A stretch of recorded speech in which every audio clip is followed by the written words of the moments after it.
Hello everyone, welcome to Voice of the Wild, an environment and wildlife podcast initiative by Naturalist Foundation. With this podcast, we bring you closer to the world of wildlife conservation, scientific research and government environmental policies. I am Muskan Fakir, your host for today. Today we will be talking about the most trending hashtags on social media, Save Molam and Save Thano, and why do they need our attention right now? So, without further ado, let's get to it. Anyone with a decent data plan must have known by now that people from various places in India have been protesting against projects passed by the Ministry of Environment, Forest and Climate Change during this lockdown over a virtually held meeting. The ongoing pandemic has not only showcased the capacity of humankind to come together, but has also exposed our faulty governance system and our deep connection with our natural world. In this distracted and stressed out state of its people, the government has been rapidly approving project proposals. Without the required due diligence or understanding of long-term effects of these actions, the forests across India will be destroyed. Let's talk what exactly is going on in these places and why are people protesting. Hashtag number 1, Save Molam. Among 30 virtually approved projects, 3 of them are meant to pass through Bhagwan Mahavir Sanctuary and Molam National Park in Goa. Mostly when people think about Goa, the first thing that comes to their mind is having a family vacation, soothing beach walks, or even having a trip with your group of friends. And if you are one of them too, you are missing out on looking at some of the most beautiful and endemic wildlife residing in Western Ghat, one of the 8 hottest hotspots of biodiversity in the entire world. Molam, a protected forest, is home to 233 species of birds, 722 species of plants and mammals like black panther, tiger, gaur, barking deer, spotted deer, civets, Malabar giant squirrels, and so many more. One interesting fact, do you remember that gorgeous waterfall from the film Chennai Express? Of course you do. It's none other than the Dudhsagar waterfall, which is located in Bhagwan Mahavir Sanctuary. Now imagine, not 1, not 2, but 3 projects going on in this ecologically fragile zone and putting further stress on the wildlife that quite literally has nowhere else to go. Project number 1, double tracking of an already existing railway line from Tinai Castle Rock, Karnataka to Karanjol, Goa, passing through protected areas like Dandeli Anshi Tiger Reserve, Bhagwan Mahavir Wildlife Sanctuary and Molam National Park. Project number 2, expanding of National Highway into a 4-lane highway through the forest, further segmenting the habitat. Project number 3, laying a 400 kilowatt transmission line of Goa Tanmar Transmission Project. Hashtag number 2, Save Thano. Next project proposal resides in Shivalik Elephant Reserve of Dehradun, Uttarakhand. The government's decision to seek approval from the National Wildlife Board to transfer 233 acres of forest land in Thano for expansion of Jolly Grant Airport, and the proposal estimated about 10,000 trees to be chopped off. Thano is a forest range situated in Dehradun. It is the only forest link between Shivaliks and Himalayan ranges in the valley and is a mixture of open and dense forest covers, mostly comprising of huge sal trees. The forest is frequently visited by elephants from Rajaji National Park nearby. The project site is just 8 kilometers away from Rajaji National Park, an eco-sensitive zone. The development of airport will lead to cutting down such huge amount of trees will not only affect the elephant corridors, but also the delicate biodiversity around, thus causing more disasters. So what is the problem and how will it affect us? Goa has a deep relationship with coal export.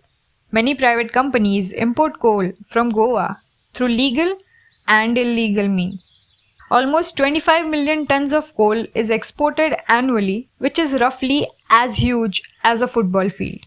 Some also believe that this development is only done to convert Goa into a coal hub, and the additional railway line will only be used to transport coal from Goa's Mormugam port to Karnataka's steel and power plants. When coal is transported by road or by water, it causes pollution throughout its way. Also, the loading-unloading of the coal on the port causes the running of coal into nearby water bodies and thus polluting it. Madhav Gargil's report, yes, the exact same report that predicted floods in Kerala, covered 6 states in Western Ghat and demarcated ecologically sensitive zones in the area, which also included Goa. Basically, eco-sensitive zone or eco-fragile zone are areas in India notified by the Ministry of Environment, Forest and Climate Change around protected areas, national parks and wildlife sanctuaries. The purpose of doing so is to create some kind of shock absorbers to the protected areas by regulating and managing the activities around such areas. His report also talks about the impact of mining on Goa's environment. Recently, Goa's State Action Plan for Climate Change stated that by 2050, Goa's temperature might increase by 2 degrees. If you think what difference 2-degree increase in temperature might cause, and we always have the option to get an AC installed, right? But no, that is not how this works. Due to the absence of mitigation measures, 50% of the state's low-lying area may experience flooding soon, and installing an AC might only increase the problem.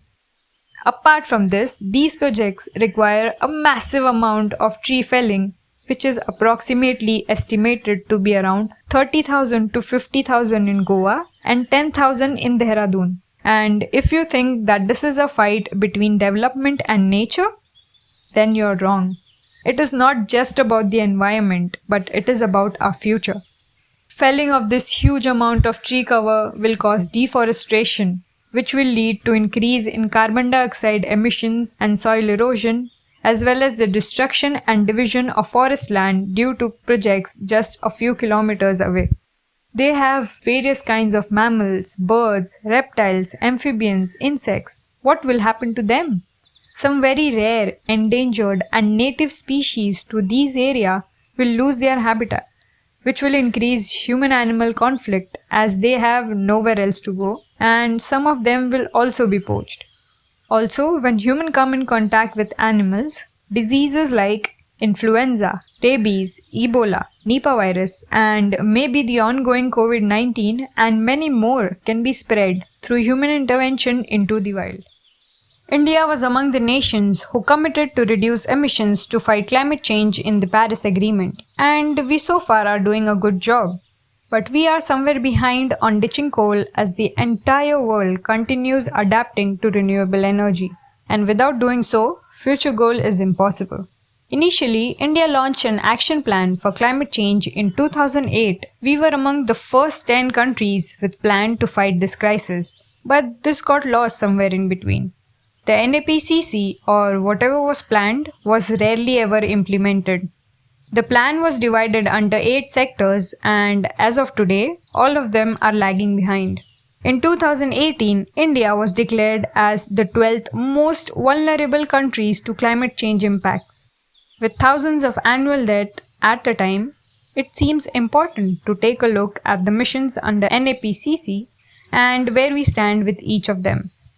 Now the main question, what can we do about it? Our Environment Minister, Mr. Prakash Javadekar sir, said that if he got a written memorandum from the local people, he will look into it. So let's stand with Mollam and Thano, do our part, save our wildlife and forests for the future generation and show them that our environment matters to us.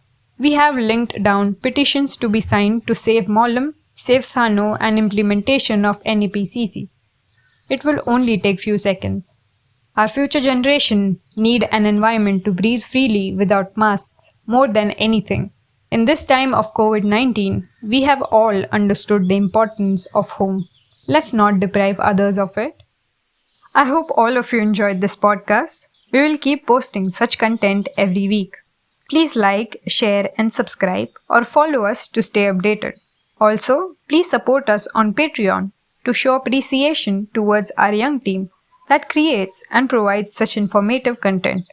Link is mentioned below in description. Thank you and see you next time.